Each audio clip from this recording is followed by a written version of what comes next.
E aí galera, bom, uma galera que eu sempre ajudo aí pediu para eu fazer uns vídeos. Desde que eu vim aqui pro Canadá eu considerei já fazer alguns vídeos aí pro YouTube, né? Tô sempre tentando ajudar a galera, então é sempre útil deixar gravado essas ajudas, pelo menos essa parte que já é comum para todo mundo. Como esse aqui é o primeiro vídeo do vlog aqui do canal, eu vou primeiro me apresentar, falar um pouquinho da minha história, tá?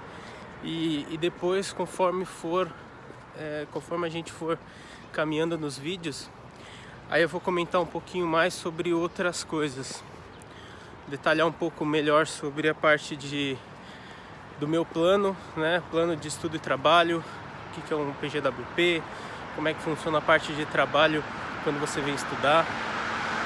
Eu não sou consultor de imigração, então eu não vou conseguir entrar muito no detalhe. Eu consigo contar um pouco da minha vida, consigo contar um pouco da minha história, e se tudo der certo eu vou poder ajudar uma galera aí. Eu espero que dê tudo certo.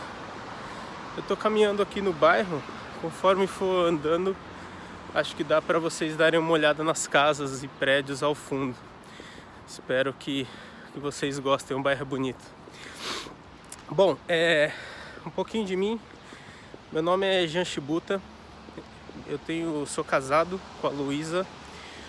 A gente veio aqui pro Canadá faz um ano quase. A gente veio em julho de 2018.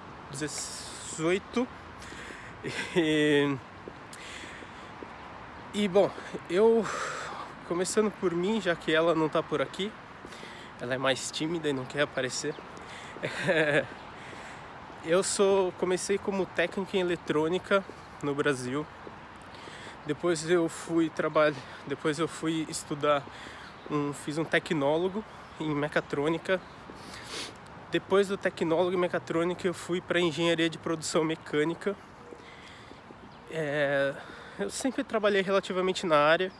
Eu comecei fazendo pesquisa na faculdade.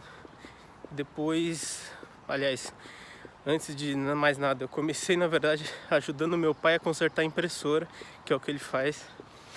Depois de trabalhar com meu pai consertando impressora, eu fui fazer iniciação científica na faculdade.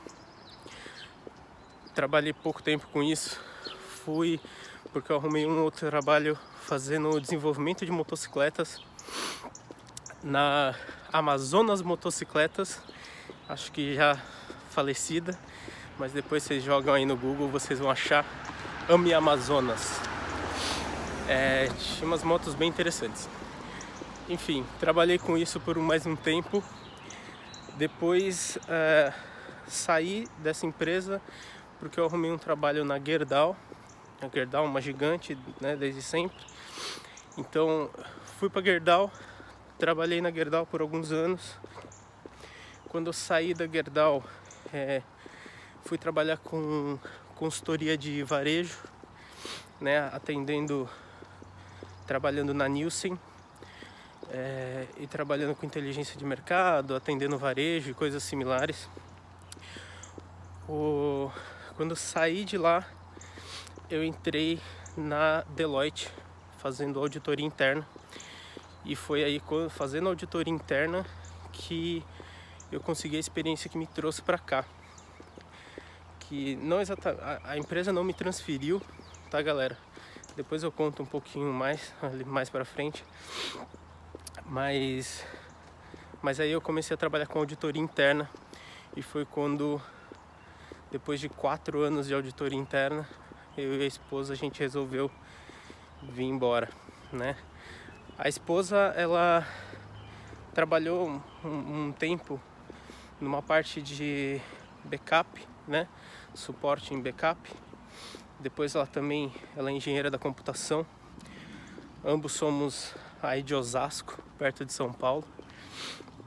E aí ela é engenheira da computação, também conseguiu um trabalho na Deloitte. A gente entrou junto, se conheceu lá. E qualquer dia eu conto a história de como a gente se conheceu. Ela vai odiar, eu vou adorar esse vídeo. E aí, depois de alguns anos, né, na Deloitte, trabalhando com auditoria, quando a gente se conheceu, foi quando a gente começou a pensar em avançar com o relacionamento, casar, né, ter um apartamento nosso. A gente tinha um valor, acho que cerca de uns 50, 60 mil reais, um valor que dá bastante para dar de entrada no apartamento aí no Brasil com uma certa tranquilidade. E a gente resolveu começar a procurar apartamento. E a gente começou a procurar apartamento. Nós não tínhamos nenhuma intenção de ir para São Paulo, no centro, nada muito caro, pelo contrário, como ambos éramos ali de Osasco, na grande São Paulo, já estava numa cidade relativamente boa ali da região. A gente resolveu procurar ali mesmo, e mesmo tendo apartamentos de 250 mil reais e mesmo dando uma entrada de 50 mil reais, ainda assim a gente não estava vendo acontecer tão facilmente, né? Quando a gente olhou a parte de financiamento, a gente teria mais, né, os dois estavam trabalhando como consultores, fazendo auditoria interna na Deloitte, então o salário não é ruim. Os dois são engenheiros, obviamente o salário não é ruim. Então, e mesmo assim a gente começou a olhar essas coisas e a gente falou, poxa, a conta não está fechando. Quando eu olho o quanto eu ganho, quanto eu vou pagar e vejo ali o quanto de juros eu estou pagando para o banco, de, sei lá, uma casa de 250 mil dando 50 mil de entrada, você vai financiar assim 200 mil num dos menores juros que você encontrar. Você procura um dos menores juros, vê ali quanto fica na Caixa, como correntista da Caixa, enfim, e ainda assim vai te dar, depois de 20, 30 anos, você ainda vai ter que pagar quase o dobro da casa, né? Então, para vocês terem uma noção de como funciona, os juros, para muitos casos, eles são bem diferentes, né? Se você considerar que aqui, eu vou fazer uma comparação com um Honda Civic, por exemplo. Um Honda Civic, se você for comprar no Brasil, o carro deve estar custando, o novo, ele deve estar custando quase 100 mil reais, se eu não me engano. Me corrijam aí nos comentários se eu estiver falando besteira. Mas, pelo que eu saiba, ele está quase 100 mil reais, né? Dos 100 mil reais, um salário mínimo tá o quê? 1.000 reais, um pouquinho menos. E se você for financiar um Honda Civic, você sem entrada, que eu nem sei se isso é possível, mas porque eu lembro que eu fiz essa simulação, mas acho que eu coloquei uma entrada. Mas considerar sem entrada, você vai ter um valor aí para pagar depois de 5 anos, você vai pagar praticamente o dobro do carro, né? Você vai pagar quase 200 mil reais. Quando você compara isso com o valor que é o salário mínimo, fica impossível você ter um Civic. Aqui no Canadá, para você ter um Civic, o salário mínimo é de 14 dólares por hora, que vai te dar uns 2.300, isso eu tô falando do bruto, tanto para o Brasil quanto aqui, vai te dar uns 2.300 dólares canadenses. E o preço de um Honda Civic novo é 23 mil dólares. Então já mudou o cenário. Quando você fala de financiar aqui, sem entrada, depois de 5 anos, o banco fica com 2 mil dólares. Quer dizer, em vez de pagar 23 mil, você vai pagar 25 mil quando somar todas as suas parcelas. Então nessa brincadeira a gente está falando aí uma diferença de você com um salário daqui em menos de um ano de salário bruto você compra o seu Honda Civic, enquanto no Brasil você precisaria de uns 200 meses de salário bruto. Então, para vocês terem uma noção de qual a diferença de financiamento aqui. Então foi nesse momento que a gente começou a olhar esse apartamento, que a gente decidiu mudar tudo isso, né? Mudar nossos planos, que a gente olhou toda essa parte de financiamento, viu que a conta não fechava, e aí a gente começou a repensar, né, se a gente ia realmente financiar. A gente chegou a olhar consórcio, para quem estiver no Brasil, quiser contato, tem contatos de consórcio, pessoal maravilhoso, mostrou pra gente todas as possibilidades e tudo mais. E ainda assim, mesmo mostrando tudo, a gente viu que a gente ia demorar muito, né? Poderia demorar muito. Consórcio, você não tem um timing, né? Você pode demorar muito para receber você ser contemplado com a carta lá. Então a gente falou, poxa, vamos segurar mais um ano, a gente junta dinheiro e vamos ver o que acontece. Mas nesse meio tempo da gente pensar, a gente resolveu que a gente ia... que a gente pensou em, vamos mudar, vamos pensar fora da caixinha. Que outros lugares, a gente já fala inglês, né? Então, que outros lugares a gente pode considerar, que a gente pode morar? Então, a gente considerou todos os países de língua inglesa, que é o que a gente sabe falar. O Canadá, ele é de grande parcela de língua inglesa, né? Menos Quebec e uma parte da população ali nas províncias do Atlântico, mas uma parte só. E a gente também considerou Irlanda, Nova Zelândia, a gente considerou Austrália, Estados Unidos, Inglaterra. Do nosso ponto de vista, Inglaterra é muito pequena, eu acho que é fechado, não nos interessou tanto. Podemos estar falando besteira, a gente nunca tinha saído do país e a gente já saiu para vir morar. Então a gente pode estar falando besteira, tá? A Austrália foi uma boa, a gente considerou a Austrália. A Nova Zelândia, a gente conhece muito pouco da Nova Zelândia, então tanto da parte de economia quanto da parte de trabalho lá a gente não conhece tão bem. Os Estados Unidos, que com certeza é o país com a melhor economia ainda,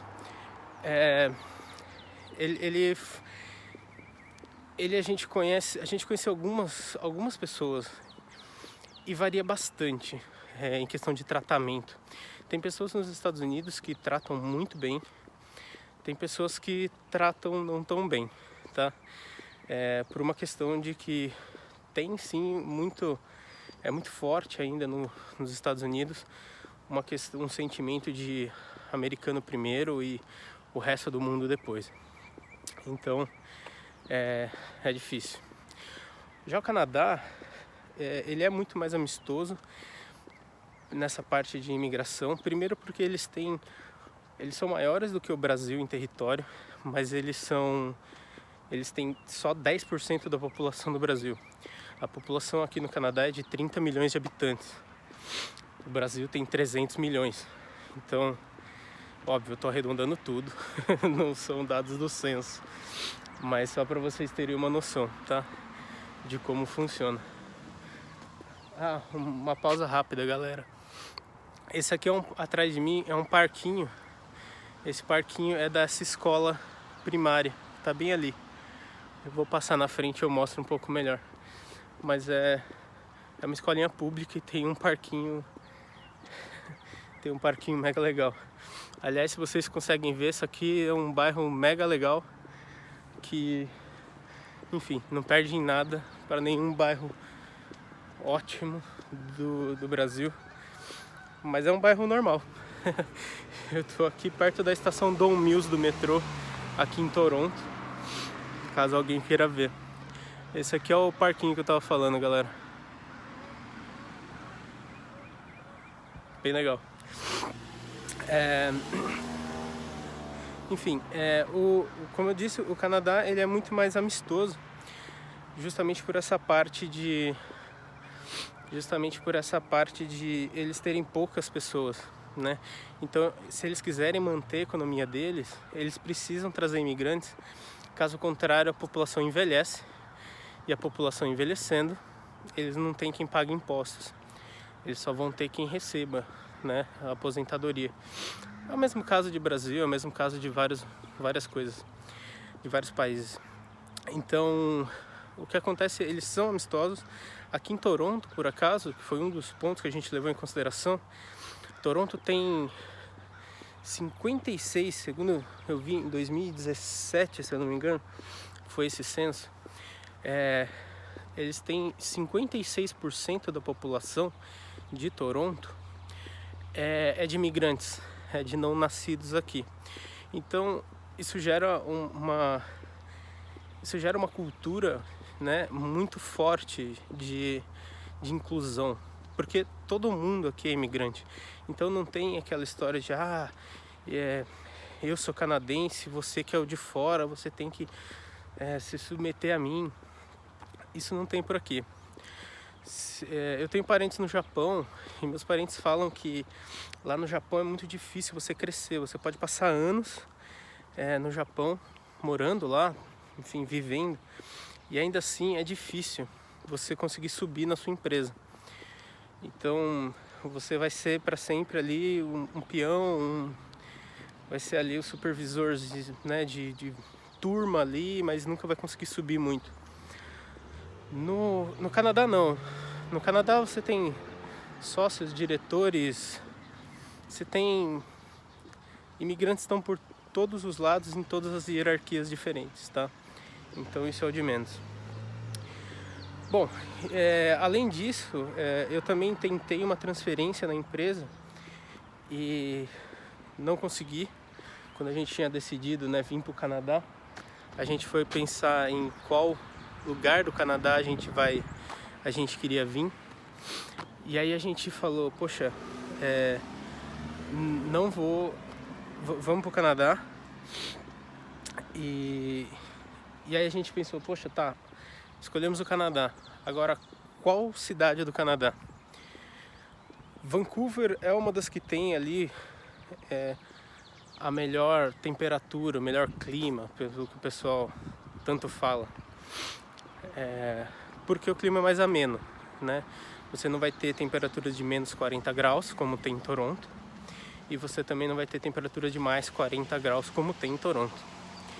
Então, a maioria do tempo, você vai ter um clima, uma temperatura média, né? Você vai estar ali entre... me corrijam se eu estiver errado. Entre 20 graus e menos 10, né? Então, o clima é mais ameno. Porém, Vancouver chove pra caramba. Vancouver chove 200 dias por ano, pelo que eu li. Aqui em Toronto não. Hoje tá nublado porque realmente chegou abril aqui chove muito também. Mas fora isso, no geral é tranquilo. Mesmo durante o frio é tranquilo.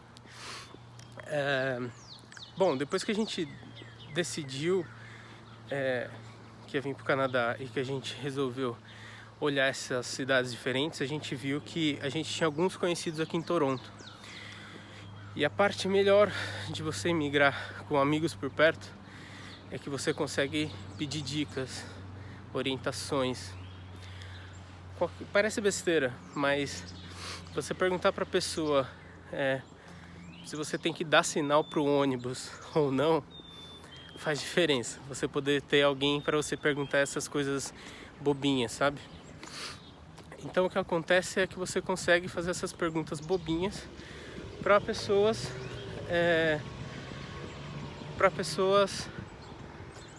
que você conhece. E aí com isso você consegue, muito mais tranquilo você se adaptar. Mas é por aí. Bom, esse vídeo já está bem longo. eu vou cortando por aqui. Já já eu volto para falar um pouquinho mais sobre o nosso processo realmente. E aí a gente bate um papo um pouquinho mais sobre os processos e planos diferentes, tá bom? Até mais, galera!